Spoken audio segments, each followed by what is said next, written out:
For more, let's bring in American First Institute Chair of the Center for Education Opportunity, Erika Donalds. Erika, thanks for joining us this afternoon. The president and the administration have really focused on Harvard here, but do you think that what Harvard has experienced, some of the other elite Ivy League schools are soon going to experience as well? Well, actually, they are experiencing some of the same requirements that Harvard has. The difference is that Harvard has dug in their feet and they are refusing to comply with reasonable expectations from the administration to keep students safe. First of all, especially those Jewish students that were getting intimidated, bullied, to block and hold accountable those who are being violent or vandalizing the campus. And Harvard has just refused to comply with federal law and with reasonable requests of the administration, and they're being made an example of. Do you think the courts are going to allow these visa revocations or the blocking of students internationally to stand, or is this going to take some time to work through the courts? Do you think Congress is going to have to get involved?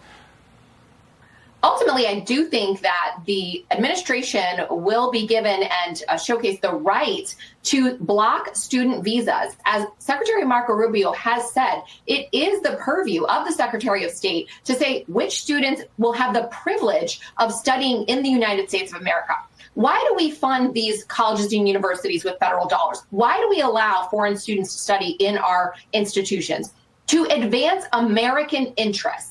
And we have forgotten that in higher education in this country. Certainly Harvard has. And instead of using these privileges to advance American interests, they are allowing anti-Americanism, violence, and really working against the culture and the American people in their institution. It's not going to be tolerated any longer. Do you think as the administration examines students who are applying to come to the United States and the whole visa process, do you think that they're going to catch up or slow down the process for students who don't have a political agenda, students who just are the best and brightest from their countries and do want to study at the best universities in the world?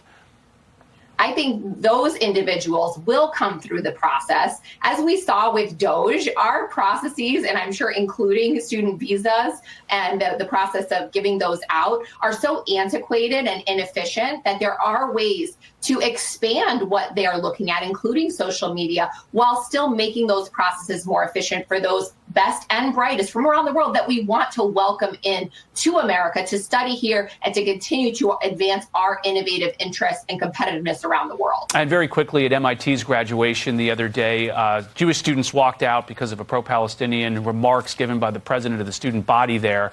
Do you think that this will continue to be an issue on college campuses as they return for fall?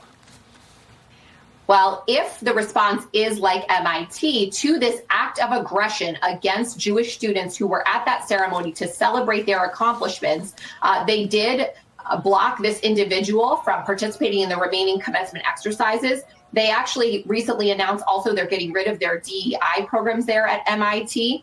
And so I think they're responding appropriately in contrast to Harvard, as we were just talking about. And they're the ones who are going to set the tone on their campus on whether this type of activity and non-civil discourse is going to be allowed. So the response from MIT was the right response, but obviously they have allowed this to fester on their campus, and it's going to take some time and intentionality to get rid of that. All right, Erika Donalds, thanks for joining us this afternoon.